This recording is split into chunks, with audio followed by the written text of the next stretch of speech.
Ads లేకుండా latest episode చూడండి. ఏంది ఇవాళ ఎవ్వరు లిఫ్ట్ ఇస్తలేరు? ఈ సిటీలో బైకర్స్ అందరూ నాకు లిఫ్ట్ ఇచ్చుడు బంద్ చేయాలని తీర్మానంగా చేసుకోలేదు కదా.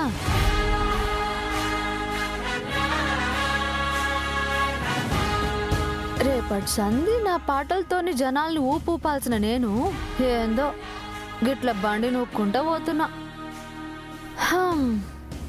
పోన్లే కాని ఇవన్నీ నేను సెలబ్రిటీని అయినాక టీవీ షోల్లో చెప్పడానికి బాగుంటాయి.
చిచా చిచా చిచా ఓ చిచా, జర లిఫ్ట్ ఇవ్వవా ప్లీజ్? బండితో ఉన్నావు, నేను నీకెలా లిఫ్ట్ ఇవ్వాలి? నా దగ్గర చైన్ ఉంది చిచా, ఇదిగో నీ బండికి నా బండిని జాయిన్ చేస్తా. నీ బండికి ఏమైంది? నా బండి రిపేర్కి వచ్చింది, స్టార్ట్ అయితలేదు.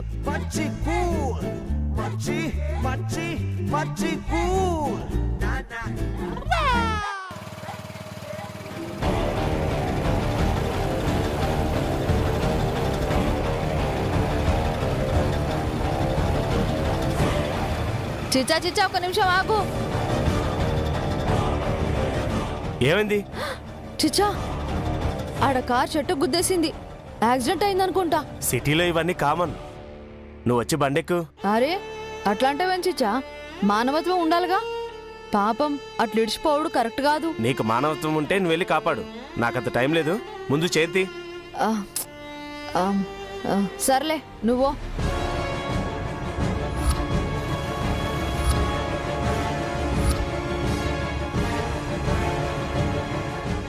సార్ సార్ ఓ సారు సార్, ఎవరు లేరేంది? సార్ సారు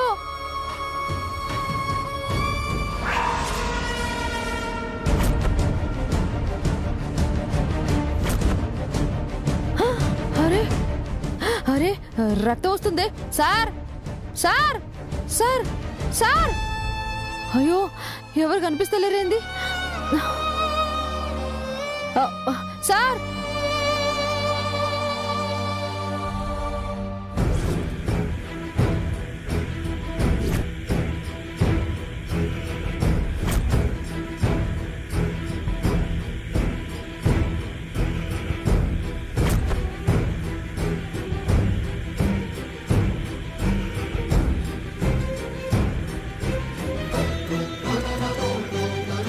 చిచి, వీడుగా మహిమగుడు కదా.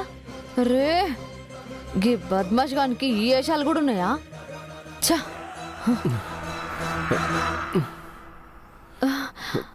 సార్ సార్ సార్ సార్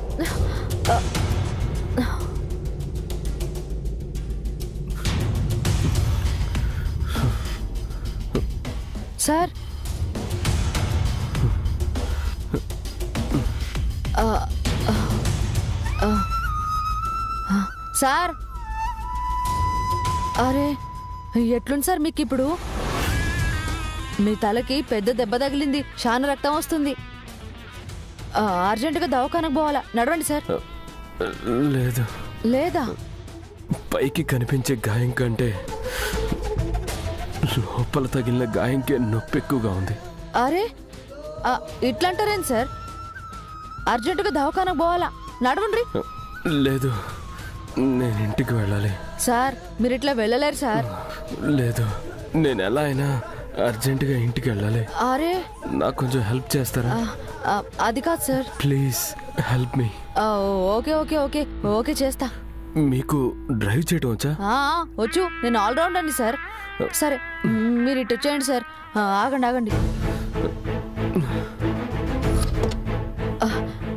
రండి సార్. అయ్యో జాగ్రత్త సార్,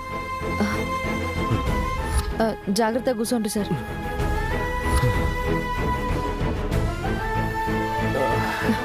సార్ మీ ఫోన్.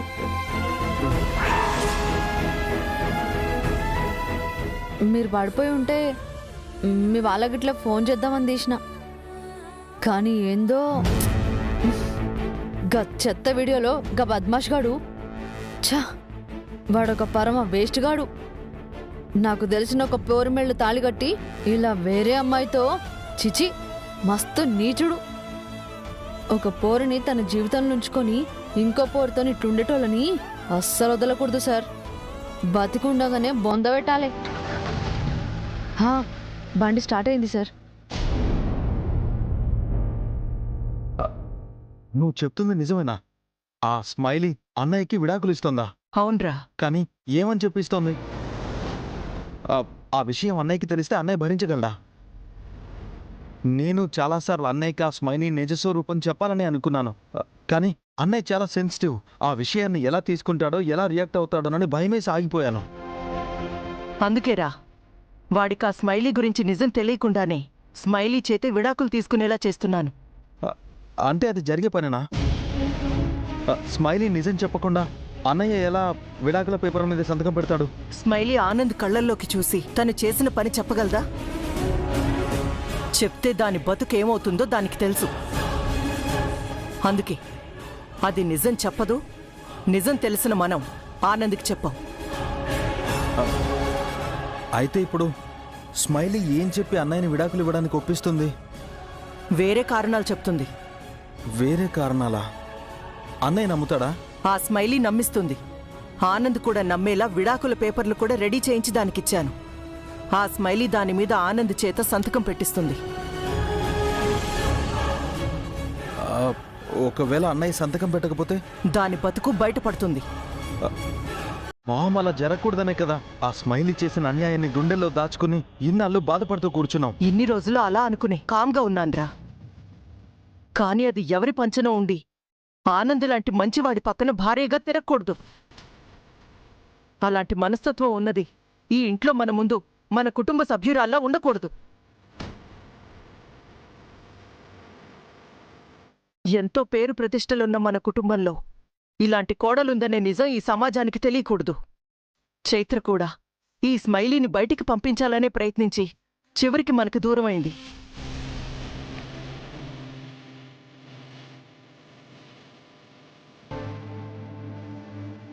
అందుకే చైత్ర చివరి కోరికగా నిన్న తన పుట్టినరోజు సందర్భంగా నేను దాన్ని బయటికి పంపించాలనే నిర్ణయం తీసుకుని ఆ స్మైలీకి విడాకుల పేపర్లిచ్చాను.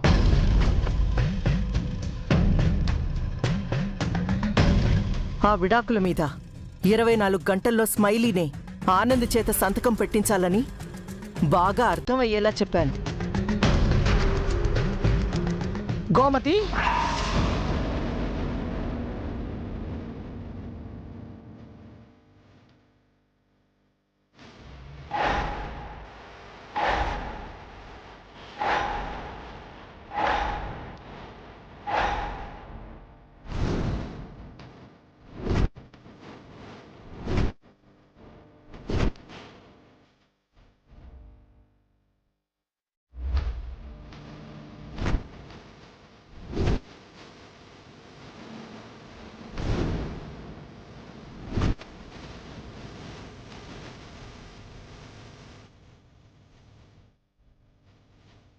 ఏంటమ్మా గోమతి, ఏం మాట్లాడుతున్నావు? పెద్దోడికి పెద్ద కోడల చేత విడాకులు ఇప్పిస్తున్నావా?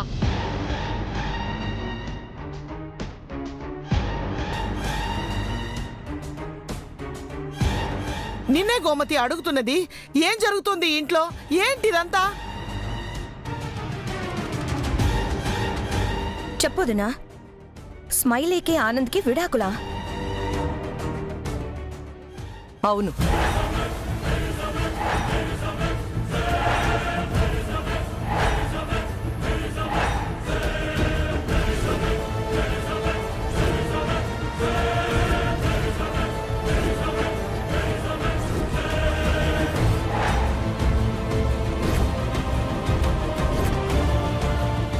అసలు ఏం జరిగిందంటే, మామ్. నువ్వు ఆగరా. ఇక్కడ దాకా వచ్చిన తర్వాత ఇంక నిజాన్ని ఆపలేం.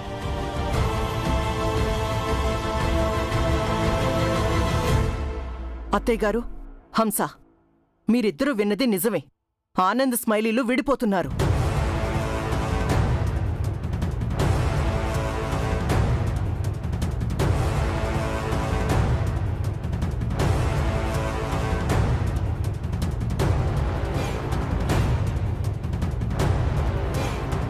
ఆ స్మైలీ ఎందుకు విడిపోవాలనుకుంటుంది?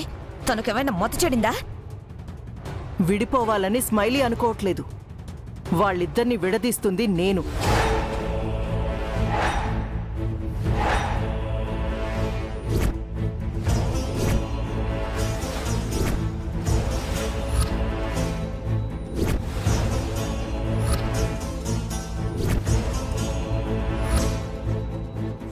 నువ్వు విడగొట్టడం ఏంటి గోమతి? వాళ్ళిద్దరూ చక్కగానే ఉన్నారు కదా. మీకు కొన్ని నిజాలు తెలియవత్తయ్య గారు. ఏంటా నిజాలు? తను ఈ ఇంట్లో ఉండడానికి అర్హురాలు కాదు.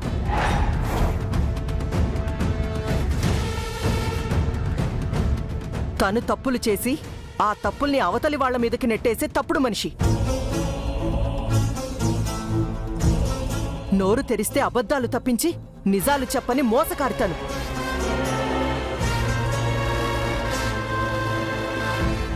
నిలువెల్లా స్వార్థంతో నిండిపోయి స్వలాభం కోసం ఎంత పనైనా చేయగల స్వార్థపర్రాలు. పాలలాంటి స్వచ్ఛమైన మన కుటుంబంలో తనొక విషపు చుక్క.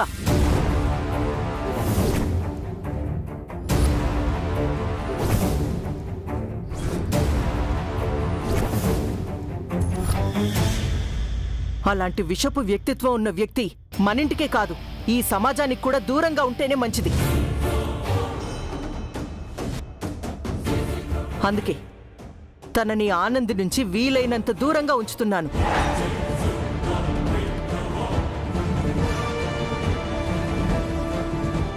ఆనంద్ ఎలాంటివాడో మీ అందరికీ తెలుసు కదా.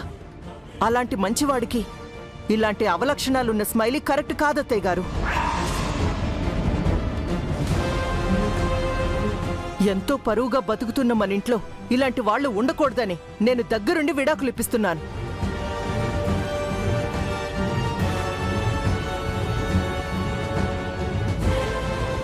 అది కాదు గోమతి, స్మైలీలో ఎన్ని తప్పులున్నా పెద్దవాళ్ళం కదా, మనమే సరిదిద్ది మంచిగా మార్చుకోవాలి గాని ఇలా విడగొట్టడం ఏంటమ్మా?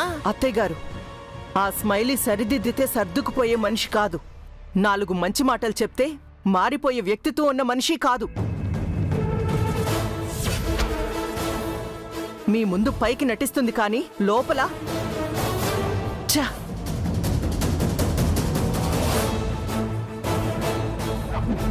తనలో చాలా విషం ఉంది. ఏదున్నా విడాకులే పరిష్కారమా? అంతకు మించి వేరే దారి లేదు. లేదొదినా, మీరేదో తొందరపడుతున్నారు. స్మైలీని మీరు తప్పుగా అర్థం చేసుకుంటున్నారు. ఒకసారి ఆలోచించండి. నేను సరిగ్గానే అర్థం చేసుకున్నాను. అది కాదొదినా, తనేం చెడ్డది కాదు. తను మాతో పాటు నిన్ను కూడా నమ్మించింది హంస. కానీ తన అజెండా వేరు, టార్గెట్ వేరు. అది కాదొదినా, తనకొక అవకాశమైనా ఇవ్వాలి కదా. అత్తయ్య,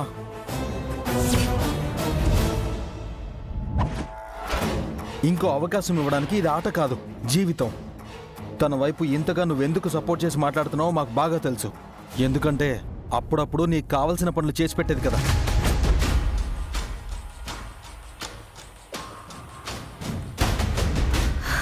విరాజ్ నాకేం పనులు చేసింది? తన వైపు మాట్లాడాల్సిన అవసరం నాకేంటి?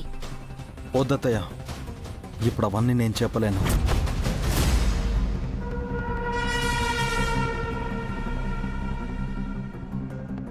నేను చెప్తాను. ఆ స్మైలీకి చైత్ర అంటే పడదు. ఆ విషయంలో తప్ప తను చెడ్డది కాదు. మామ్, బాబు చెప్పాడు అంటే అందులో నిజం ఉంటుంది. లయా, నీకేం తెలీదో నువ్వు మాట్లాడుకో. మామ్, అన్నిసార్లు నీకే అంతా తెలిసినట్టు మాట్లాడకు. అత్తే అంతగా చెప్తున్నారు. ఏ విషయంలోనైనా ఆలోచించి మాట్లాడే బావ అంత ఖచ్చితంగా చెబుతుంటే నువ్వు కాదంటావేంటి? అది కాదే. మామ్, నువ్వేం మాట్లాడుకు.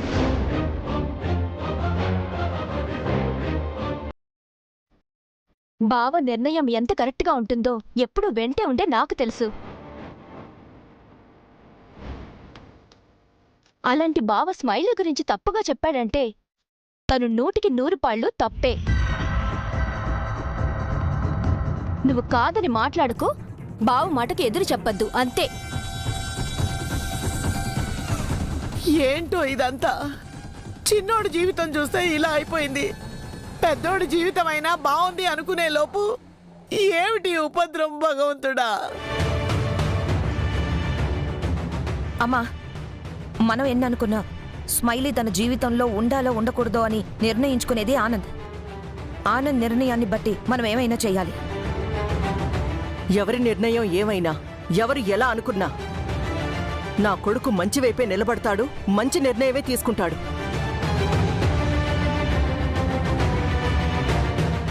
ఇంతకీ ఆనంద్ బాబు ఎక్కడున్నాడు? ఆఫీస్కి వెళ్ళాడు. ఆనంద్ వస్తాడు. ఆనంద్ వచ్చాక ఆ స్మైలీనే విడాకుల మీద ఆనంద్తో సంతకం పెట్టించుకొని మరీ బయటికెళ్తుంది. చూస్తూ ఉండు హంస.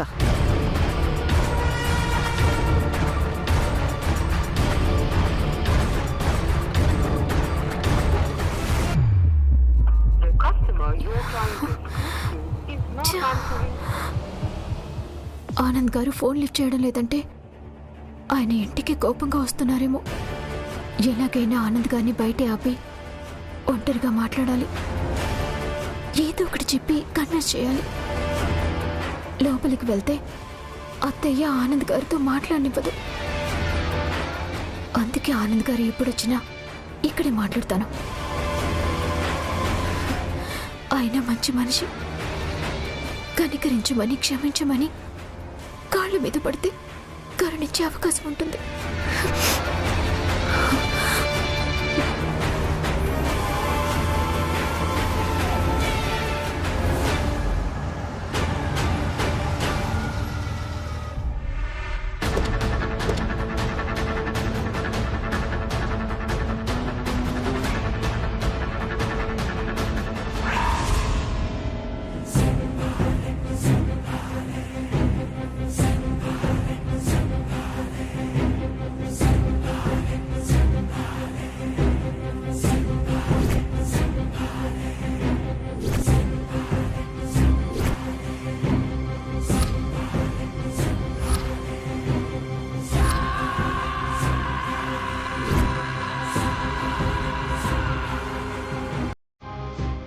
ఆనంద్ గారు, నన్ను క్షమించండి.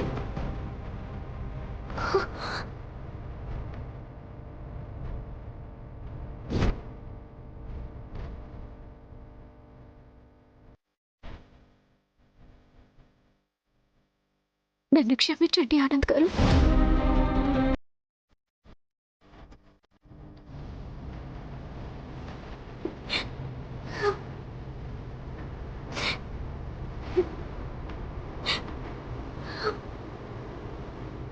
మీరు నన్ను క్షమించే వరకు మీ కాళ్ళ దగ్గరే ఉంటాను.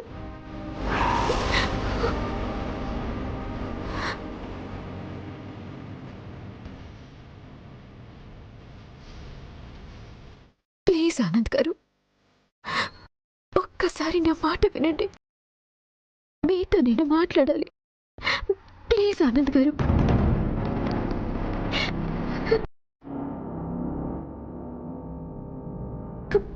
ఆనంద్ గారు, నా మాట వినండి.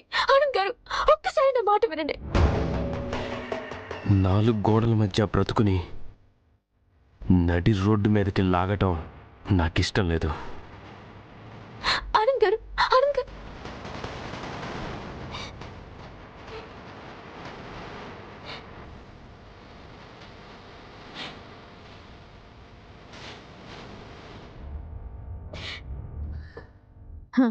ఈ ఏడుపేదో గలీజ్ పని చేసేటప్పుడు ఉండాలిగా.